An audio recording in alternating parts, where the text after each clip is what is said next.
So today's video is going to be back to basics into a dip powder routine. Nothing unique, nothing fancy, nothing out of this world, simple dip powder routine. And I'm actually only going to do it on one finger. I'm going to do it on my pinky for you guys so I don't bore you to death. You only need to see it once. You could rewind, right? So you're going to get the hint with all 10 nails. But I do get to show you a little bit of me filing and buffing a whole hand. So I wanted to show you guys how I file and how I buff because I don't do a good job at showing you guys that in my other videos. So this is going to be a whole dip powder application routine with one finger, showing you guys filing and buffing on 5 fingers. So grab your dip powder liquids and let's get started.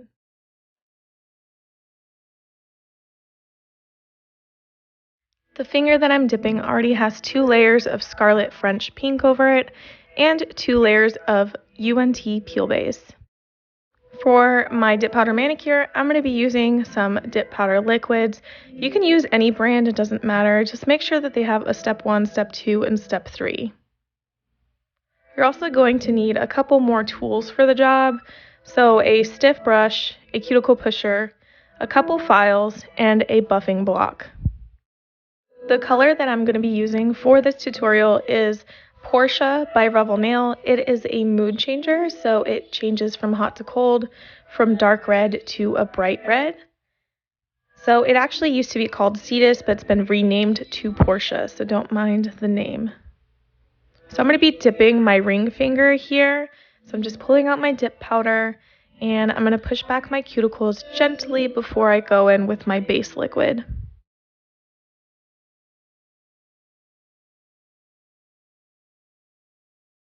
So you're going to need to grab your step 1 liquid, which is kind of the super glue that the powder sticks to, and you're going to take it and try to make sure you don't have too much on the brush and just start brushing it on your nail in even and thin layers, making sure to not get too close to your cuticle line and to not touch your skin at all.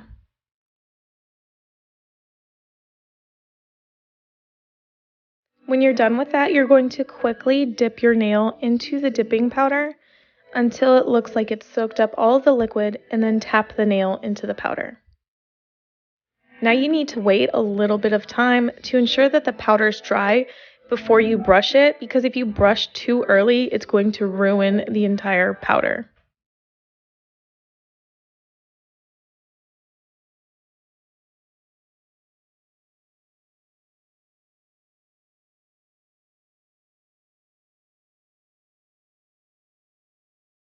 You're going to go back to step 1 and repeat with your base bond liquid, the super glue stuff.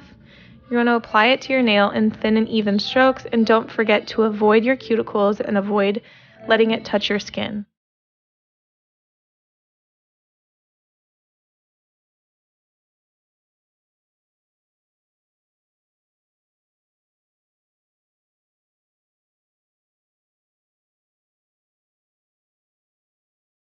I find this next step very crucial to making sure you have clean cuticle lines. So grab any kind of thin cuticle stick and run it around your cuticle immediately after dipping. You don't want to wait for the powder to be too dry before you do this step.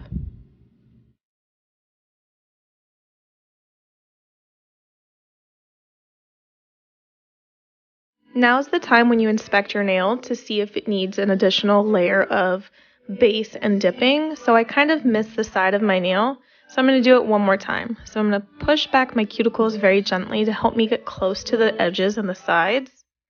And then I'm going to grab the base bond liquid again, applying it thin and even strokes, and then dip into the powder.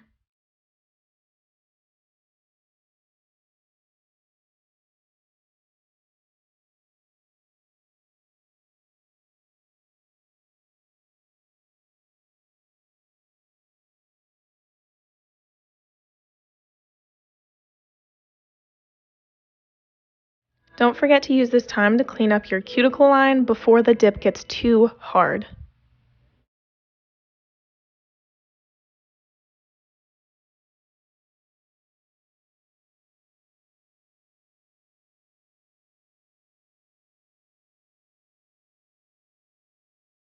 After you finish your dipping process, you're going to put your powder away, and you're going to grab your second liquid, which is the Activator.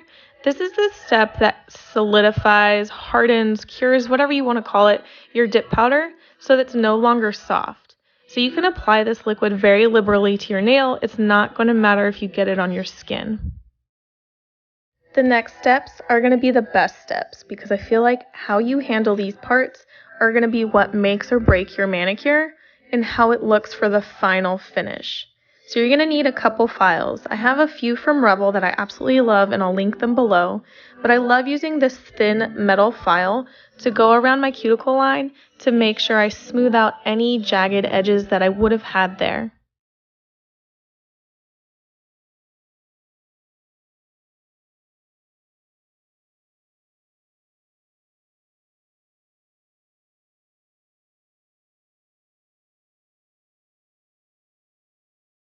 Next is time for buffing. So I love these little orange blocks because while they only last 2 or 3 manicures, they come in a pack of 600 and these things are mighty little beasts. They can get your surface of your dip powder really smooth, really fast, and they're super gentle on the skin. So what you're going to do is take your buffer block, whichever one you have, and you're going to work around the edges. So I don't really focus on the center or the apex of the nail. I just focus around the sides to try to get the nail as round as possible. And then if while you're buffing you notice some sides need some polishing up, don't feel bad about grabbing your file, cleaning that up, and then going back to buffing. So I do this a lot. I hop back and forth until I like the complete finish and shape of my nail. Now as for the harder part, this one is the shaping into the type of shape you want, whether it's coffin, ballerina, almonds, stiletto, you don't know, something in between. This is where you want to work on your coffin. Well, I'm working on a coffin shape. So what I do is I hold my file flat against the side of my nail and I file it into the angled shape that I want, working back and forth from side to side. You do not want to file continuously on one side while ignoring the other. If you do that, your nail is going to turn out lopsided.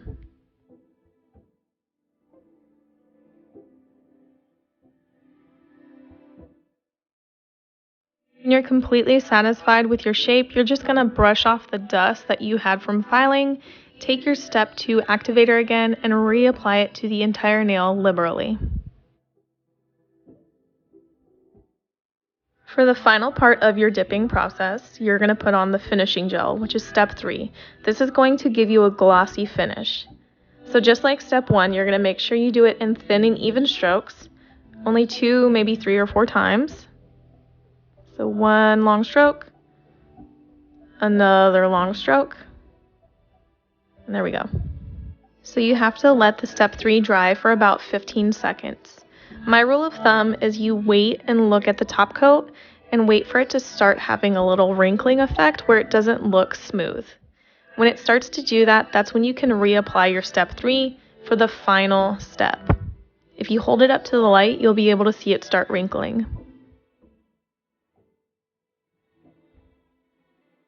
Now when you hold it up to the light, when it's completely done, it should look completely smooth and glossy.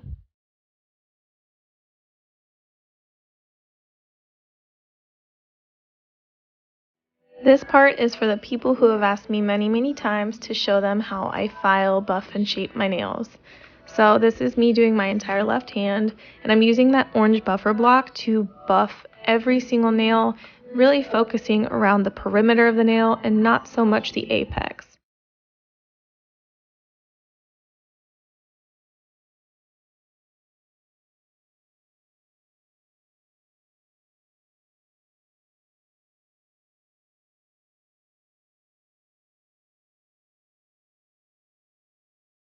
For the shaping part, again, I'm holding the nail file to the side of my nails and I'm filing the tips of them flat.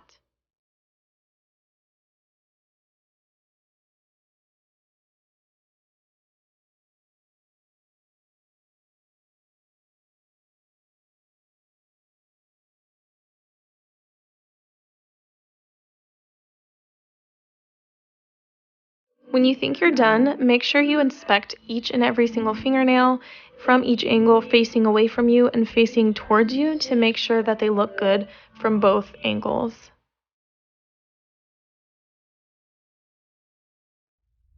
Welcome back. It's not like you didn't see my face like 10 minutes ago before this tutorial started. So I hope that that video helped you, especially if you're new to dip powder or you're more seasoned. Who knows, maybe you do your application a little different and this helped you. But if you guys have any questions, make sure to drop them in the comments below. I am more than willing to help you and I'll respond to your comments. So until next time, thank you guys so much for watching.